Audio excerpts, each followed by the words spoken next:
भारत का उदय भारत तय करेगा, अमेरिकी टिप्पणी पर जयशंकर का करारा जवाब, बिना नाम लिए दिया कड़ा संदेश। रायसीना डायलॉग के मंच से विदेश मंत्री एस जयशंकर ने बिना नाम लिए अमेरिका को कड़ा संदेश दिया। उन्होंने कहा, भारत का उदय भारत ही तय करेगा, यह हमारी ताकतों पर आधारित होगा, न किसी और की गलतियों पर। यह जवाब था अमेरिकी उप विदेश मंत्री क्रिस्टोफर लैंडो की उस टिप्पणी का, जिसमें उन्होंने कहा था कि अमेरिका भारत के साथ वही गलती नहीं दोहराएगा जो उसने चीन के साथ की थी। जयशंकर ने साफ कर दिया कि भारत की विकास यात्रा को कोई नहीं रोक सकता। राष्ट्रपति के अपमान पर भड़के पीएम मोदी बोले, टीएमसी सरकार ने सारी हदें पार कर दी, ममता का प्रशासन जिम्मेदार। राष्ट्रपति द्रौपदी मुर्मू के पश्चिम बंगाल दौरे पर सीएम ममता बनर्जी एयरपोर्ट स्वागत के लिए नहीं पहुंची और कार्यक्रम स्थल भी बदल दिया गया। इस पर पीएम मोदी ने टीएमसी सरकार पर कड़ा हमला बोलते हुए कहा कि राष्ट्रपति जी की पीड़ा ने देश को गहरा दुख पहुंचाया है। टीएमसी सरकार ने सारी हदें पार कर दी। उन्होंने कहा कि राष्ट्रपति का पद राजनीति से ऊपर है और उसकी गरिमा का हमेशा सम्मान होना चाहिए। ममता का पलटवार, बीजेपी राष्ट्रपति के पद का राजनीतिक इस्तेमाल कर रही है। मणिपुर में आदिवासियों पर अत्याचार पर चुप क्यों थी? सीएम ममता बनर्जी ने बीजेपी पर पलटवार करते हुए कहा कि भाजपा राजनीति के लिए राष्ट्रपति के पद का दुरुपयोग कर रही है। उन्होंने कहा कि मैं राष्ट्रपति का पूरा सम्मान करती हूं, लेकिन चुनावी राजनीति में शामिल नहीं होंगी। ममता ने सवाल उठाया, जब मणिपुर में आदिवासियों पर अत्याचार हुए तब राष्ट्रपति ने चुप्पी क्यों साधी? उन्होंने कहा कि उनकी सरकार ने बंगाल में आदिवासियों के लिए शिक्षा, स्वास्थ्य और विकास के लिए बड़े काम किए हैं। कन्हैया की कृपा हुई तो अयोध्या की तरह होगा आगे का काम, योगी का मथुरा पर बड़ा संकेत। सीएम योगी आदित्यनाथ शनिवार को मथुरा पहुंचे और श्री कृष्ण जन्म स्थान पर दर्शन किए। इस दौरान उन्होंने श्रद्धालुओं से कहा, कृष्ण कन्हैया की कृपा हुई तो अयोध्या में श्री राम जन्मभूमि की तरह आगे का कार्यक्रम भी होगा। यह बयान श्री कृष्ण जन्म स्थान और शाही मस्जिद ईदगाह विवाद पर सीधा इशारा था।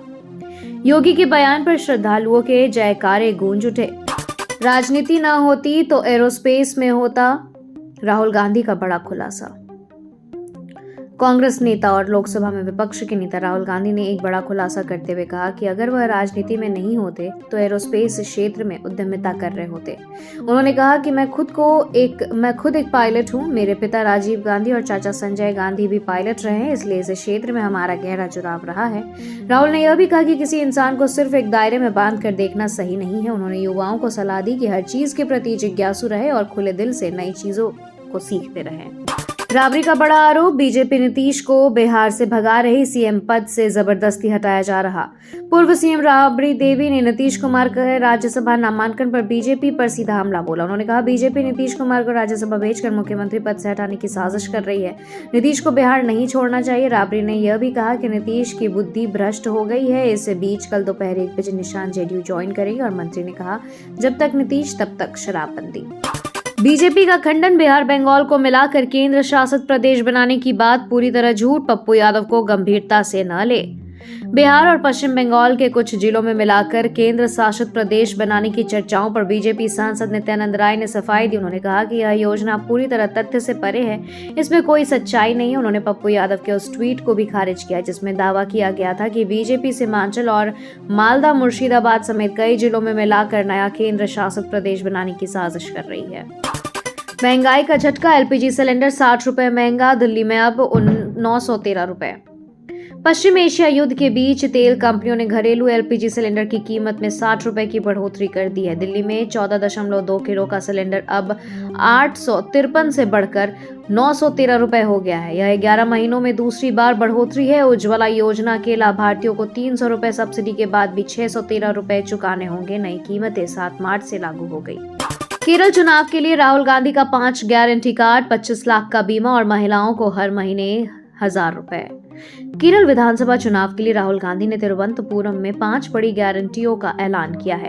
कांग्रेस के इन योजनाओं में महिलाओं को बसों में मुफ्त यात्रा और छात्राओं को हर महीने 1000 रुपए की वित्तीय सहायता शामिल है। सामाजिक सुरक्षा पेंशन को बढ़ाकर 3000 रुपए करने और युवाओं को स्वरोजगार हेतु 5 लाख रुपए का ब्याज मुक्त ऋण देने का वादा किया गया है। साथ ही ओमन चांडी स्वास्थ्य योजना के तहत हर परिवार को 25 लाख रुपए का मुफ्त बीमा मिलेगा। भविष्य में एआई युद्ध को आकार देगा, रायसीना डायलॉग 2026 में बोले सीडीएस अनिल चौहान।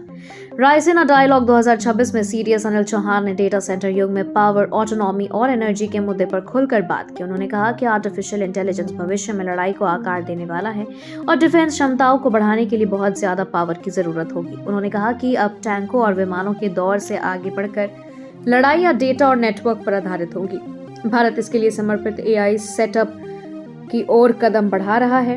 उन्होंने इजरायल ईरान संघर्ष का उदाहरण देते हुए रक्षा क्षेत्र में बढ़ती ऊर्जा और पावर की जरूरत पर भी जोर दिया।